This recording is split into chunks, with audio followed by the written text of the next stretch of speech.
Um, Perhaps just introduce yourself.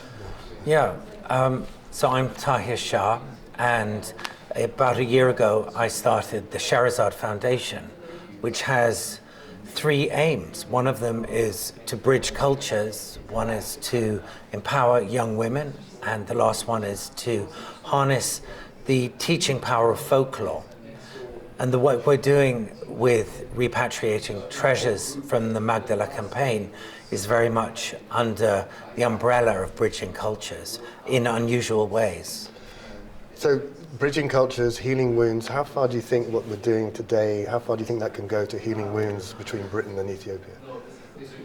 In many ways, what we're doing today here, returning a very small part of what was once an enormous treasure looted from Abyssinia in 1868.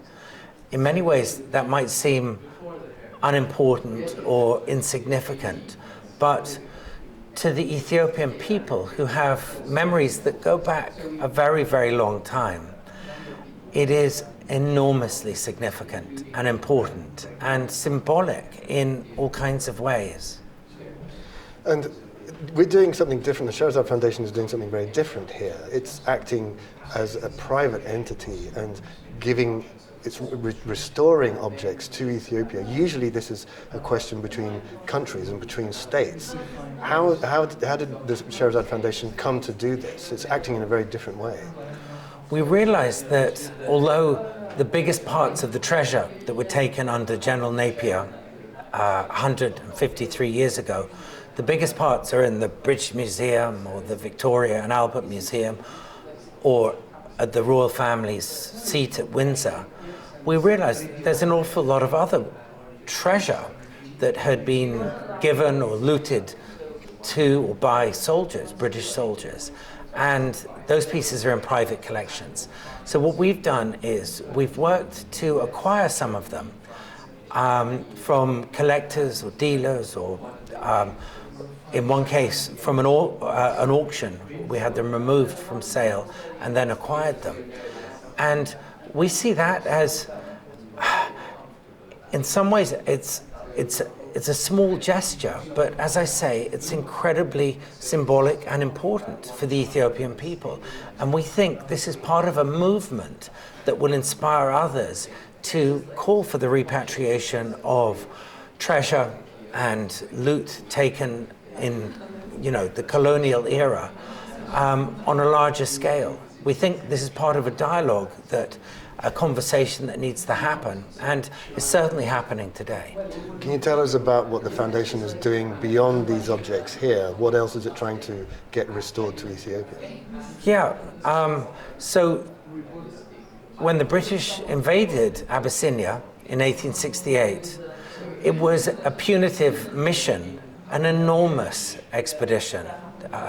Soldiers from the British Army and the Indian Army brought from India, because it was closer than shipping them to Abyssinia from Britain.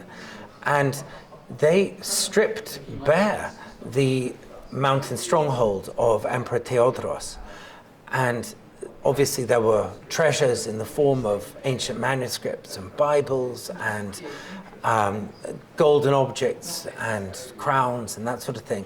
But the prize of all the objects were a series of sacred square plaques called tabots, and they look rather like a placemat. They're about 6 inches square, and they're either made of wood or alabaster usually. The British Museum has in its collection 11 of them, and there's another one at Westminster Cathedral. They were looted at Magdala. And the curious thing about them is, because they're so sacred to the Orthodox Church of Ethiopia, they're so incredibly central to that faith that they can never ever be viewed by anyone at the British Museum. They can never be taken out of their locked box. They can never be photographed, studied, sketched, or loaned to any other collection or museum. So we see it as just common sense that given that these are still 150 years later supremely centrally important items for the faith of the Ethiopian church, we see it as a no-brainer for them to be returned to the Ethiopian church. We're not saying that they should be put in a museum in Ethiopia. We're saying they should be repatriated and absorbed back into the national faith of that country. Great. I think we're good. Yeah. Yeah, okay, cool.